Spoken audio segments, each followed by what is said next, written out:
Hi Karthik. Hi. ఏంటి అప్పుడే పడుకున్నారు? లేవండి. ప్లీజ్ పడుకోని. అంతాక్షరి ఆడదాం అందరం. అబ్బా బోర్. ముందు లేవండి. పోనీ ఇంకేదైనా సినిమా డైలాగులు అంతాక్షరి. సరే మీరు ఆడలేనంటున్నారు కదా, ఓకేలే. లేవన్రా. మనం ఆడలేమంటాడా? వాడికి మనం ఏంటో చూపియాలి. మరి పెద్దనాన్న వస్తే ఆ బండోని మీద తోసేద్దాం. ఓకే సరే ఆడతాం. అరే వంటి ఏంటి కార్తీక్, మొత్తానికి అందరినీ నిద్ర లేపు తీసుకొచ్చావు. బాల్. బాలకృష్ణ 1 2 3. అరే వీర్రాఘవరెడ్డి, మీ ఇంటికి వస్తా, మీ నట్టింటికి వస్తా, కత్తులతో కదరా కంటి చూపుతో చంపేస్తా. రజనీకాంత్. నానా పందులే గుంపుగా వస్తాయి, సింహం సింగిల్ గానే వస్తుంది. సోను సూద్. ఒరేయ్ బంటి, అరుంధతిలో డైలాగ్ చెప్పే. ఒసే అరుంధతి, నీకు పెళ్ళ నన్ని సమాధిలో కుళ్ళ పెట్టి చంపిన నిన్ను వదలబొమ్మాలి వదలా. బంటి వేరా. బాలీరా. అమ్మో మీరు అన్ని పాత డైలాగ్స్ చెప్తారు.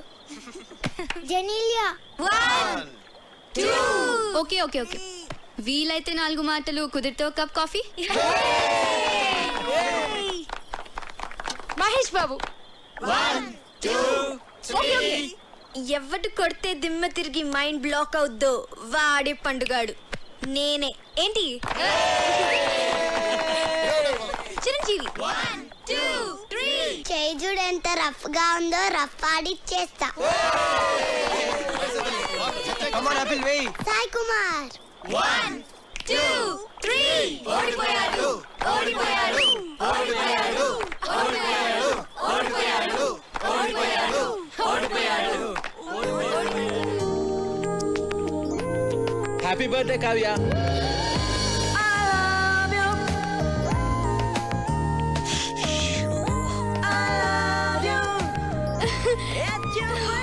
Many happy returns of the day. Happy birthday Kavya.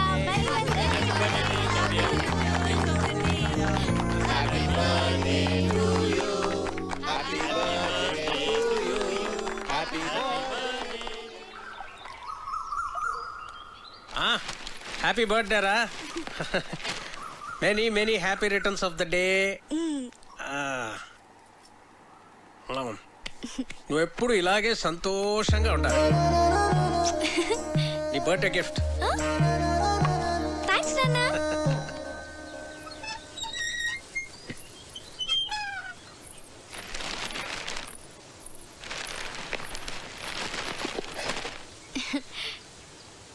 Many happy returns of the day. Thank you thank you. Aunty ఉన్నారా అంకుల్? ఆంటీయా? ఆంటీ గుడికి వెళ్ళిందమ్మా. కూర్చో, ఒక్క నిమిషం వస్తా ఇప్పుడే.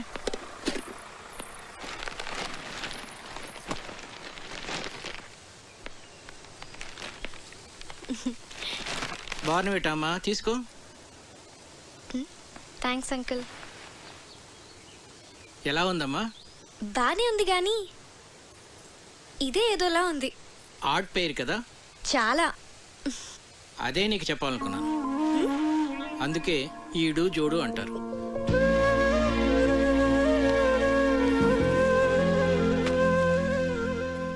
కావ్య, పెళ్ళనేది జీవితంలో చాలా ఇంపార్టెంట్ ఆస్పెక్ట్ రా. కెరీర్ విషయంలో తొందరపడితే పడచ్చేమో కానీ లైఫ్ పార్ట్నర్ విషయంలో తొందరపడితే మాత్రం జీవితాంతం బాధపడాల్సి ఉంటుందమ్మా.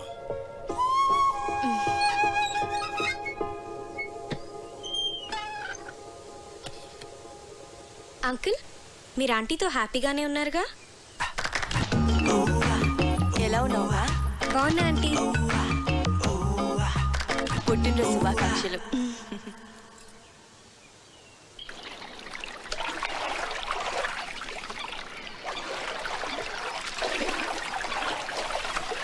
హ్యాపీ బర్త్డే అమ్మా. థ్యాంక్స్. నీకెలా తెలుసు? తెలుసమ్మా, అయ్యగారు భలేవారమ్మా. ఆయన రాత్రి అంతా తిరుగుతూనే ఉన్నారమ్మా. ఎందుకు? ఇంకెందుకమ్మా, నీకు గిఫ్ట్ కొనాలని.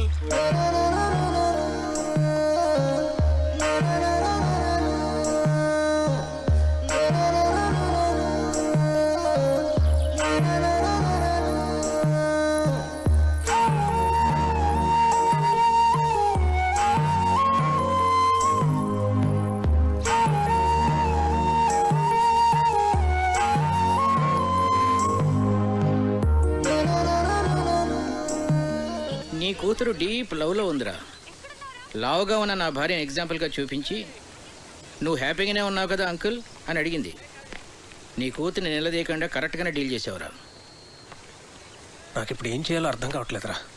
భయపడకు, ఇందులోంచి మన అమ్మాయిని ఎలా బయటికి తీసుకురావాలో నేను ఆలోచిస్తాను. నువ్వు ధైర్యంగా ఉండు. ఈ డాక్టర్ ఎక్కడున్నాడు?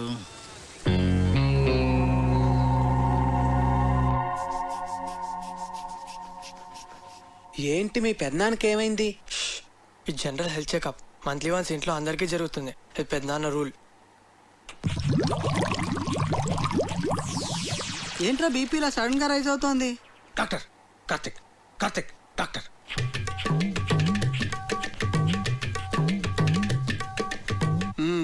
Okay, BP normal.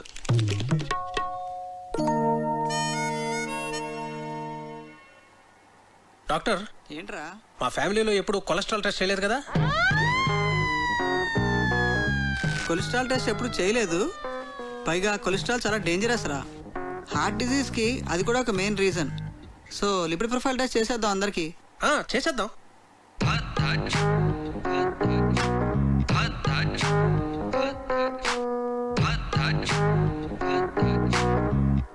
అనగనగా ఒక రాజు, ఆ రాజుకేమో 7 కొడుకులు. మొత్తం కావ్య, అమ్మ కావ్య, రిపోర్ట్స్ వచ్చాయి. నాన్నలేడా ఇంట్లో? ఉన్నారు అన్నయ్య. ఏంట్రా ఏంటా కంగారు? చాలా మంచిదేంద్రా కొలెస్ట్రాల్ టెస్ట్ చేయించడం. నాకు తెలుసురా, అందుకే చేయించమన్నా. మరి ఎలా నెగ్లెక్ట్ చేసావురా? నాకు కూడా అతను మొన్నే పరిచయం. నువ్వు కేర్ తీసుకోవడానికి అతను పరిచయం అవడానికి ఏమిట్రా సంబంధం? అతని హెల్త్ పొజిషన్ నాకు ఎలా తెలుస్తుందిరా? నీ బొందా, నేను చెప్తున్నది నీ గురించి. నాకా? రిపోర్ట్లు ఏమో మారంటే సరిగ్గా చూడు. రిపోర్ట్సే మారలేదురా, కరెక్ట్ రిపోర్ట్సే. నువ్వు కొంచెం జాగ్రత్తగా ఉండాలి. ఏది పడితే అది తినకు. రే, నాకెలా నా కొలెస్ట్రాల్ ఉంటుంది? వాకింగ్ చేస్తున్నారు, సన్నగున్నారు. సన్నగా ఉంటే కొలెస్ట్రాల్ తక్కువ ఉంటుంది, లావుగా ఉంటే కొలెస్ట్రాల్ ఎక్కువ ఉంటుందని ఎవడరా చెప్పింది? తప్పుడు అభిప్రాయం, అది తెలుసా? దానికి మీరు ఇద్దరే లైవ్ ఎగ్జాంపుల్. అతను చూడు, లావుగా ఉన్నాడు, కొలెస్ట్రాల్ నార్మల్ గా ఉంది, హెల్తీగా ఉన్నాడు. నువ్వు సన్నగా ఉన్నావు కానీ కొలెస్ట్రాల్ ఎక్కువ ఉంది. ఏం మాట్లాడుతున్నాడు వీడు? సరే అయితే నీ రిపోర్ట్స్ చూడు. ఏదంకల్? చూడమ్మా. హెచ్డిఎల్ చూడు ఇక్కడ. డాక్టర్, అన్నయ్యకి ఏం పర్వాలేదు. ప్రస్తుతానికి ఏం పర్వాలేదు. రా, కొలెస్ట్రాల్ లెవెల్ ఎలా తగ్గించాలో చెప్తాను.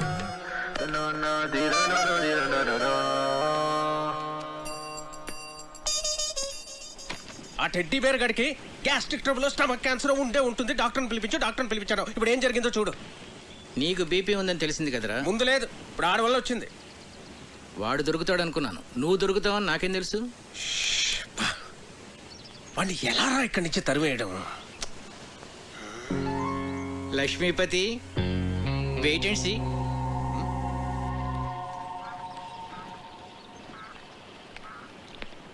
నమస్తే భాస్కరం గారు. నమస్తే. రండి కూర్చోండి. కార్తీక్, నిన్న ప్రశ్న అడగనా? అడగండి. మోడర్న్ లైఫ్లో మనకు అన్నిటికన్నా ఇంపార్టెంట్ అయింది ఏమిటయ్యా? మనీ. ఎలా? మనం కంఫర్టబుల్గా బతకాలన్నా, ఫ్యూచర్ ప్లాన్స్ వేసుకోవాలన్నా అంత ఎందుకండి, రిలేషన్షిప్స్ కూడా మనీతోనే లింక్డ్. You are right. కానీ ఒక్కోసారి బళ్ళు ఓడలు అవుతాయి, ఓడలు బళ్ళు అవుతాయి. ఏమీ చెప్పలేమయ్యా, మన చేతిలో ఏమీ లేదు. ఏమైందండి? మీరేమైనా ఫైనాన్షియల్ క్రైసిస్లో ఉన్నారా? చీచీ, నాకేం కాలేదయ్యా, మన లక్ష్మీపతికే. ఆయనకేమైందండి? ఆయనకేం కాలేదు. ఆయనతో ఉంటే మనకవుతుంది. ఉన్న ఆస్తి అంతా కోర్టు గొడవల్లో పోయిందయ్యా. వాడు మాత్రం ఈ విషయం ఇంట్లో చెప్పకుండా అప్పులు చేసి బతికేస్తున్నాడు. ఉన్న కాస్త డబ్బు ఇదిగో ఈ ఇంటి మీద ఖర్చు పెట్టాడు. నిజంగానా? నా మీద ఒట్టయ్యా బాబు. అందుకే ఈ మధ్య వాడితో నేను కలిసి తిరగటంలా. అవసరమైతే తప్ప మాట్లాడలేదు కూడా. ఏదో ఒక రోజు పొద్దున్నే వచ్చి ఓ 10 లక్షలు అప్పు అడిగాడు అనుకో, ఫ్రెండ్షిప్లో కాదనలేం కదా. ఇదంతా నీకు తెలీదు, అందుకే ఏదో జాగ్రత్తగా ఉంటామని చెప్తున్నాను.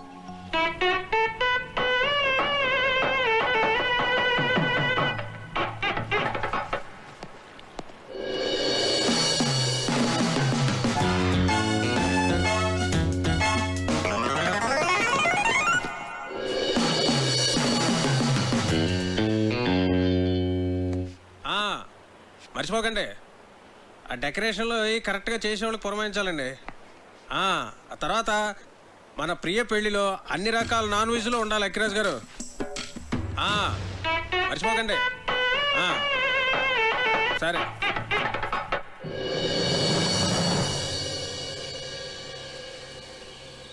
కార్తిక్ విషయం నాన్న మీ ఎవరితోనూ మాట్లాడలేదా? అదే మాకు అర్థం కావడం లేదు. ఏం జరిగినట్టే చాలా నార్మల్గా బిహేవ్ చేస్తున్నారు బావగారు. ఏం మాట్లాడినా ప్రియా పెళ్లి విషయం మాత్రం మాట్లాడుతున్నారే కానీ కార్తీక్ విషయం మాత్రం ఎత్తడం లేదే. అంటే నాన్న ఏదో ప్లాన్ చేస్తున్నారు. మొన్న కొలెస్ట్రాల్ టెస్ట్ దగ్గర సేవ్ అయ్యాడు కానీ ముందు కార్తీక్ని ఇక్కడి నుంచి పంపించేవే.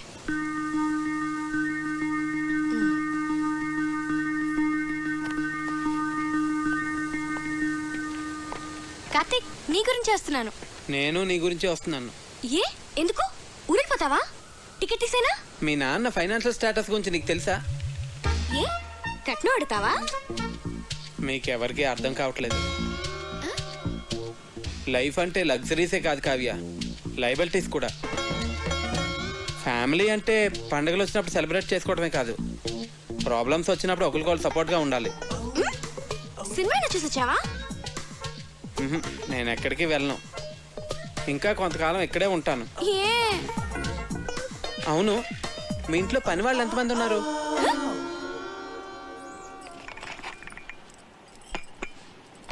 అయ్యగారు ఏంటి? అయ్యగారు మీరు బాగున్నప్పుడు నేను జీతం తీసుకుంటానండి. ఆయన దుబాయ్లో బాగానే సంపాదిస్తున్నారు, నాకేం పర్లా, నేను బాగానే ఉన్నానండి.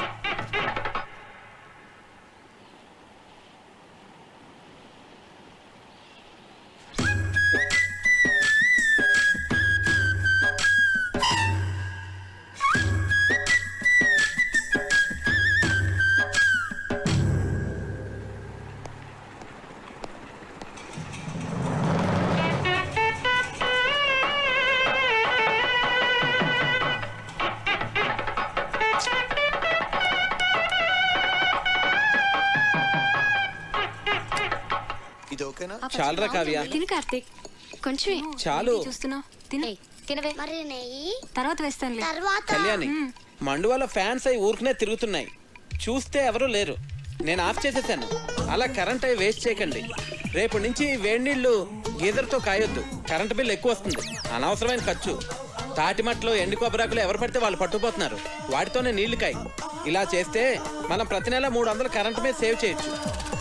సరేనా? అలాగే బాబు. అంకల్ ఒకసారి ఇటు రండి. ఇటు రండి అంకల్. మీరేం కంగారు పడకండి, నేను ఇక్కడ అన్ని సెట్ చేసి వెళ్తాను. భాస్కర్ గారు నాకు అన్ని చెప్పారు. దగ్గరండి. భాస్కర్ గారు మీకు ఫ్రెండే కావచ్చు, కాకపోతే మీరు అనుకున్నంత మంచి వ్యక్తి కాదు అంకల్. పోచేయండి.